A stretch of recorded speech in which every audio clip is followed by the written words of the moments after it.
There are so many different ways to connect with God. And as much as I love temple worship, it is the intimacy of home worship that has brought a sense of peace and stability into my life. Not through doing something grand, but by paying attention to the small things, the little variations, the meanings behind what we do. Om Aim Saraswati Namaha. When Brahma creates the world, he realizes that creation alone is not enough. Life exists, but it has no refinement. There's no language, no music, no wisdom, no structure through which human beings can understand the rhythm of existence itself. And from that need, Saraswati emerges as speech, learning, rhythm, intelligence, and order. It is said that she was the one who taught the gods themselves language. Her birth, therefore, is deeply significant. But the moment she appears, Brahma becomes deeply attached. In some retellings, it is said that she is possibly a creation of his own mind. But the attachment towards Saraswati is not only because she might have emerged from his own mind, or because she is incredibly beautiful, but also because she is everything that gives meaning to what he has made. Saraswati, however, keeps moving away from him. In many interpretations, this movement itself is symbolic. Knowledge cannot remain fixed in one place, and wisdom cannot belong entirely to the person who creates it. It expands beyond ownership. As Saraswati moves, Brahma keeps turning to look at her.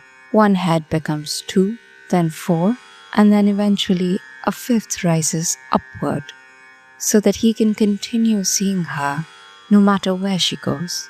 The more I sit with this image, the more human it begins to feel. Because we all get attached to what we create all the time. We do it with projects, with ideas, with work we have poured ourselves into. Sometimes we spend so long shaping something that it becomes tied to our identity. It could be anything. It could be a dish we cooked, a piece we wrote, a plan we built, or a decision we defended. The larger point is that the amount of effort and passion that goes into something can make us also feel that this thing now belongs to us. This thing is no longer creation, but is the creator themselves. So after a point, criticism of that thing is no longer criticism of something external, but it begins to feel personal. And I think that's the real danger hidden inside this story. Brahma is not shown as evil. He's shown as attached. I've never really understood that word attachment. I feel it's used quite freely these days. But I've come to realize that what it really talks about is that feeling where our perception is affected by how we feel about something. The more attached we become, the less space we leave for truth. And that to me is the true measure and the true understanding of what the word attachment really means. And that is why it is said that Shiva cuts off Brahma's fifth head, not as an act of punishment, but almost as an interruption. A reminder that even the creator must know where to stop.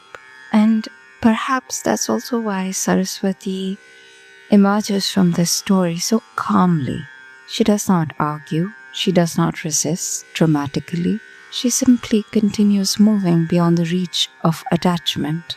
The older I get, the more I feel that wisdom is not only the ability to create something meaningful, it's also the ability to create space around it.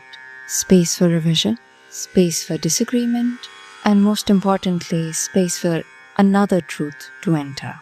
Because no creation, no knowledge can stay alive if it belongs completely to just our own ego.